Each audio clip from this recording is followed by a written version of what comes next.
Hi friends, this is Ashwini Kumar Awasthi of watching my YouTube channel Ashwini Awasthi. आज की video में बात करने वाले हैं ट्रिपल सी को एक बार में पास करने की ट्रिक्स एंड टिप्स के बारे में, जो कि काफ़ी इंपॉर्टेंट वीडियो में लेकर आया हूं, क्योंकि आप सब लोग चाहते हैं कि बहुत जल्दी हम एक ही बार में ट्रिपल सी एग्जामिनेशन को पास करें। अगर आपकी भी एक इच्छा है तो आप इस वीडियो पर अंत तक जरूर बने रहिएगा, क्योंकि आज मैंने सारे क्लियरिफिकेशन इसके अंदर कर देने हैं। पहली बार में अगर आप ट्रिपल सी को पास आउट करना चाहते हैं तो उस वीडियो को काफी इंपॉर्टेंट आपके लिए बन गई है, और इसमें आपको मैं सारी टिप्स एंड ट्रिक्स बताने वाला हूं, ट्रू एंड फॉल्स और ऑब्जेक्टिव क्वेश्चन दोनों की। तो चलिए चलते हैं, जानते हैं इस वीडियो के बारे में पूरी इंफॉर्मेशन उससे लें। अगर आप चैनल पर पहली बार आए हैं तो मेरे चैनल को अभी सब्सक्राइब करें, तो पास में लगे घंटे के बटन को जरूर प्रेस कर दें ताकि आप पा सके मेरी वीडियो सबसे पहले। तो चलिए चलते हैं, जानते हैं कि आखिर क्या है वो ट्रिक्स एंड टिप्स जिससे आप ट्रिपल सी एग्जामिनेशन बीट कर सकते हैं। तो यहां पर सबसे पहले मैं बात करता हूं ट्रिपल सी के बारे में कि ट्रिपल सी आखिर है क्या। तो सबसे पहले इसकी फुल फॉर्म के बारे में अगर हम बात करें तो फुल फॉर्म जो आती है वो आती है कोर्स ऑन कंप्यूटर कॉन्सेप्ट, इसकी फुल फॉर्म होती है। और इसके अगर क्वेश्चंस की बारे में बात की जाए तो नंबर ऑफ क्वेश्चन जो होते हैं उसके अंदर 100 होते हैं, जिसकी मार्किंग की अगर हम बात करें तो मैक्सिमम मार्क्स इसके अंदर 100 होते हैं, यानी 100 क्वेश्चन 100 मार्क्स के होते हैं। पासिंग परसेंटेज की अगर बात की जाए तो पासिंग परसेंटेज में आपको 50% मार्क्स गेन करना अनिवार्य होता है, यानी 100 में से 50 मार्क्स लाना जरूरी होता है, यानी आपके 50 क्वेश्चन के आंसर सही होने अनिवार्य होते हैं, तभी आप ट्रिपल सी एग्जामिनेशन को पास आउट कर पाते हैं। अब बात करते हैं क्वेश्चंस के बारे में। तो अगर मैं क्वेश्चन के बारे में बात करूं तो क्वेश्चन यहां पर जो आते हैं वो आते हैं नंबर ऑफ क्वेश्चन में। डिस्क्रिप्शन अगर हम लेते हैं तो सबसे पहली बात आती है true and false and objective question के कितने कितने क्वेश्चंस यहां पर पूछे जाते हैं, क्योंकि पास होने के लिए आपको ये क्लियरिफिकेशन बहुत जरूरी है कि आपके कितने क्वेश्चन किस चीज के होते हैं। तो ट्रू एंड फॉल्स के 20 से लेकर 40 क्वेश्चन तक आ सकते हैं। अभी इस टाइम पर जो आ रहे हैं वो 20 क्वेश्चन आ रहे हैं, बेसिकली पहले जो आ रहे थे वो 40 क्वेश्चन तक आ जाते हैं। तो ओवरऑल हम 20 से 40 क्वेश्चन मार के चलते हैं आपके ट्रू एंड फॉल्स के। और अगर ऑब्जेक्टिव की बात की जाए तो ऑब्जेक्टिव में 60 to 80 क्वेश्चन आपके पॉसिबिलिटीज होती हैं आने के। यहां पर अगर हम बात कर रहे हैं ट्रू एंड फॉल्स की, तो इसकी एक ऑलरेडी मैं ट्रिक की वीडियो अपलोड कर चुका हूं, मगर आज की इस वीडियो में आपको ये ट्रिक भी एक्सप्लेन कर दूंगा जिसमें आप आसानी से अपने पेपर को क्लियरिफाई कर पाए। तो चलिए चलते हैं आगे की। अगर हम बात करें तो सबसे पहले आता है true and false solution trick के लिए आपको क्या करना होता है। तो एक चीज ध्यान रखिए कि आपका सबसे पहली चीज सही गलत वाले जो प्रश्नों के लिए आपको सिर्फ 2 बातों का ध्यान रखना होता है। अगर आपको ट्रू एंड फॉल्स क्वेश्चन को सॉल्यूशन करना है तो आपको सिर्फ 2 मेन बातों का ध्यान रखना है। पहली बात, जिन प्रश्नों में नहीं या नॉट वर्ड का प्रयोग किया जाता है वो हमेशा फॉल्स होते हैं। ये चीज ध्यान रखिए, जिन भी क्वेश्चंस के अंदर जो ऑब्जेक्टिव टाइप क्वेश्चंस आते हैं ट्रू एंड फॉल्स के, उनमें अगर नॉट वर्ड का यूज किया गया है तो वो हमेशा फॉल्स ही होते हैं। इसके अलावा सेकंड जो पॉइंट आता है, जिन प्रश्नों में नहीं या नॉट का प्रयोग ना किया जाए वो हमेशा ट्रू होते हैं। तो ये दोनों पॉइंट आपको ध्यान रखने हैं, जिसमें नॉट वर्ड आए या नहीं वर्ड यूज किया जाए हिंदी में तो ये ध्यान रखिए वो फॉल्स होगा, और जिसमें नॉट वर्ड का यूज नहीं किया जाएगा वो हमेशा ट्रू होगा।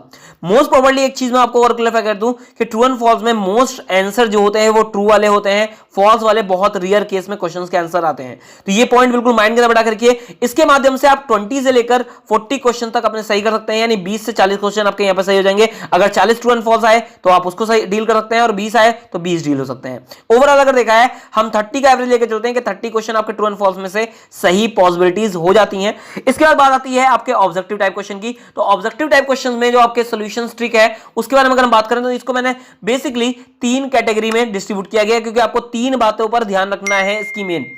पहली जो बात आती है वो आती है जिन प्रश्नों में इनमें से कोई नहीं, नन ऑफ दीज आता है उसकी। सेकंड जो आता है वो आता है जिनमें ऑल ऑफ दीज आता है उनकी। और तीसरा जो पॉइंट आता है जिनमें आपके सभी विकल्प अलग अलग होते हैं, उनके बारे में बात करनी है। तो चलिए चलते हैं एग्जांपल के द्वारा डील करते हैं कि जिन क्वेश्चंस को आपको कैसे डील करना है। तो आगे जब हम बढ़ते हैं तो उनको एग्जांपल्स के साथ मैं डील करना चाहूंगा। जिन प्रश्नों में इनमें से कोई नहीं, नन ऑफ दीज आता है, अगर हम एग्जांपल की बात करें तो क्वेश्चन जो आपका आता है वो कुछ इस प्रकार से क्वेश्चन लिख के आएगा, उसके 4 ऑप्शन नीचे आपको मिलते हैं। 4 ऑप्शन में नन ऑफ दीज जो होता है वो लास्ट में होता है। तो ये चीज ध्यान रखिएगा, नन ऑफ दीज कभी भी किसी भी क्वेश्चन का आंसर नहीं होता। तो नन ऑफ दीज आपको कभी भी टिक नहीं करना होता। ये पॉइंट आप माइंड के अंदर बिल्कुल मेकअप कर लीजिए कि नन ऑफ दीज वाला ऑप्शन कभी भी किसी भी क्वेश्चन में पॉसिबिलिटीज नहीं होती, क्योंकि इन 3 ऑप्शन में से ही आपका कोई ना कोई आंसर होगा, मगर नन ऑफ दीज कभी नहीं होगा। सेकंड क्वेश्चन आता है जिन प्रश्नों में उपरोक्त सभी यानी ऑल ऑफ द अबव वाला ऑप्शंस आते हैं। जैसे एग्जांपल के तौर पे अगर हम बात करें, क्वेश्चन आपके सामने लिख के आता है, उसके नीचे 4 ऑप्शन में लास्ट ऑप्शन जो होता है वो ऑल ऑफ द अबव का होता है। ऑल ऑफ द अबव की अगर हम बात करें तो ऑल ऑफ द अबव हमेशा राइट आंसर के रूप में यूज होता है, यानी कोई भी क्वेश्चन अगर इस टाइप का आया है तो उसमें ऑल ऑफ द अबव ही उसका राइट आंसर होगा। ये श्योरली 100% श्योर है, क्योंकि ऑल ऑफ द अबव में हमेशा जो ऑप्शंस होते हैं वो रिलेटेड द क्वेश्चन होते हैं, तो ऑल ऑफ द अबव उसका राइट आंसर होगा। ये कंफर्म्ड क्वेश्चन का आंसर में फॉर्म होता है। इसके बाद अगर हम थर्ड कंडीशन की बात करें तो थर्ड आता है जिनमें सभी विकल्प अलग अलग होते हैं। ये विकल्प, ये सॉल्यूशन खाली उन लोगों के लिए होता है जो क्वेश्चन रिलेटेड होता है। ये चीज ध्यान रखिएगा, जब इसका क्वेश्चन आपके सामने आता है तो उस क्वेश्चन में आप हमेशा ध्यान रखिए क्वेश्चन के आधार पर जो चार ऑप्शन होते हैं, ये चारों ऑप्शन हमेशा अलग अलग होते हैं। तो इनका हमेशा आपको ध्यान रखना है कि क्वेश्चन के आधार पर क्वेश्चन से रिलेटेड वर्ड ही आपको उठाना है, यानी चारों ऑप्शन में कोई ना कोई ऐसा वर्ड जरूर होगा जो आपके क्वेश्चन से यानी प्रश्न से संबंधित होगा, उसी को आपको टिक के रूप में अप्लाई करना है। क्योंकि बेसिकली क्या होता है कि तीन वर्ड्स उससे रिलेटेड नहीं होते, एक वर्ड खाली होता है जो उससे रिलेटेड होता है, आपको उसी को यहां पर अप्लाई करना है और वही उसका आंसर होगा। ओवरऑल 30 मार्क्स आप वहां से ले लेते हैं, 60 में से 20 मार्क्स आपको यहां से गेन हो जाते हैं और आपका रिजल्ट जो होता है वो पास आउट का हो जाता है। बेसिकली अगर देखा जाए तो देखिए टोटल मार्किंग आपको ट्रू एंड फॉल्स से 30 तक अप्रोक्सीमेटली मिल जाती है, 25 तक का मिल जाती है। 25 आपको यहां से गेन करने होते हैं और 50% मार्क्स गेन करके आप आराम से ट्रिपल सी एग्जामिनेशन को बीट कर ले जाते हैं।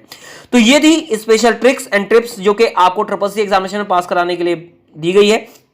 इसका प्रयोग करके आप आराम से एग्जामिनेशन को बीट कर सकते हैं। अगर वीडियो अच्छी लगी तो लाइक करना मत भूलिए, इसके साथ साथ नीचे दिए गए शेयर बटन के माध्यम से अपने फ्रेंड सर्कल में व्हाट्सएप और फेसबुक के माध्यम से शेयर जरूर कर दें, क्योंकि बहुत सारे लोग ऐसी ट्रिक्स और टिप्स के लिए बैठे रहते हैं मगर उनके पास ये ट्रिप्स और टिप्स नहीं होती, और इसके द्वारा आप आराम से ट्रिपल सी एग्जामिनेशन बीट कर सकते हैं। एट लास्ट मैं ये कहना चाहूंगा, thanks for watching my video, thank you.